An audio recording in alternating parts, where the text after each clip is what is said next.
everyone, and thank you for your interest in the UW-ICTR Collaboration Planning Sessions.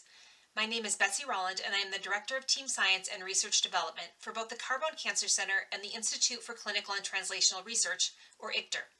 In this short video, I'm going to give you an overview of collaboration planning as we have implemented it here at UW-ICTR. Drawing upon the literature in the field of the science of team science, a group of researchers at the NCI and NSF designed collaboration planning as a team-based exercise to just help teams think through the challenges in the areas identified as the most potentially problematic for science teams.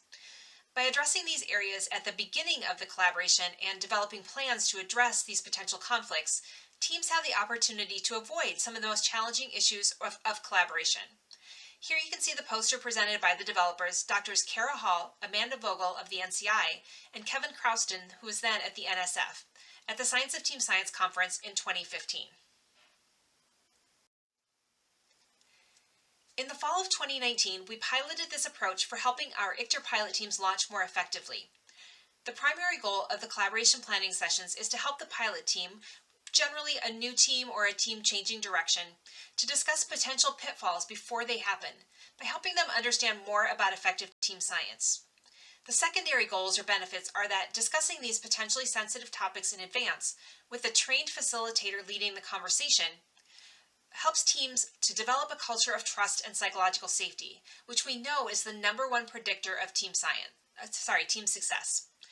Another benefit is that the teams end up with a written document that can help communicate procedures and culture to new team members through the end product, which is a written collaboration plan that has substantial details about how a team will work together.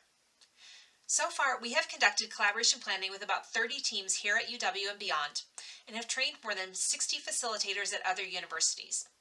When we surveyed participants after the collaboration planning sessions, 100% of those who responded said they had found it useful or very useful.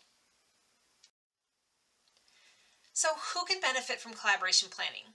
Of course, this is a trick question because we think all teams can benefit from thinking more about their team processes. Collaboration planning is especially useful for establishing shared goals and mutual understanding in a way that lays the groundwork for systems of communication and coordination that impact the quality of the science your team produces, because poorly managed collaboration can negatively impact the quality of the science that your team does. That said, collaboration plans are absolutely critical in these 4 situations. First, future collaboration, when you're thinking about the collaboration before you start an initiative to build in good team processes from the start and to help you prepare for your grant proposal. Second, new collaborations, when you've received your funding and you need to launch and form your team. Third is ongoing collaborations, when you need to improve upon your development, functioning, and performance of the team. It may help your team answer questions like, does the makeup of the team reflect the goals for team composition, or is there a need to add other expertise to the team? Finally, if you're a new investigator leading a collaborative project for the first time, writing a collaboration plan can help you scope out the work needed to support the collaboration and share your thoughts with collaborators about how your team will work. Finally, I want to stress that a collaboration plan is a living document designed to address your team's unique needs at this very moment in time. It should absolutely evolve and change as your team and your science progress. The collaboration planning session is run by a facilitator from the team science team and generally lasts around 90 minutes. During the session, we cover these 7 areas. First, we discuss your team's vision. What is the overarching goal of this team? Second, we cover the people involved in your team and their roles and responsibilities. In short, who is on this team and how will they contribute? Third, we talk about team processes and functioning, focused on how you plan to make decisions and resolve any disputes that may arise. Fourth, we dive into your team's culture. What are your team's norms and expectations, and do you all share them? Fifth is team outputs. What kind of outputs do you anticipate arising from this project, including publications and presentations, but also publicly available data sets and report backs to community partners?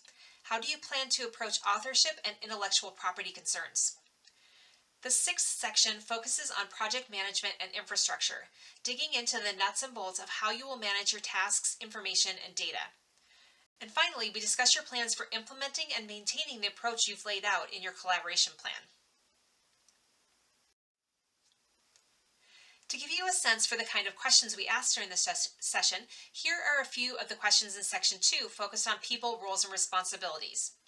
We walk your team through a discussion about who is on this team and what skill set do they contribute to achieving your team's shared goals for this project. Now that the project is about to launch, are there skill sets that are missing from your original team? And finally, do you have early career researchers on the team that may need guidance on explaining or annotating their role in this project for their promotion package? Section 6 focuses on project management, project infrastructure, information management, and data management. Here we have a few of the questions around project management, including: how do you anticipate managing the project? Is there a designated project manager? How will tasks be identified, assigned, tracked, and judged complete? Who will organize meetings and record the discussion and decisions? How often will your team meet and by what modality? Are there sub-teams that will meet? If so, how will the outcomes of these meetings be communicated to the larger group? Section 6 has been especially helpful for many teams as few researchers are trained in project management techniques. As I mentioned, we piloted this approach in 2019 with ICTR pilot teams, and we have published the results of that pilot if you'd like to read more about the history of collaboration planning at UW.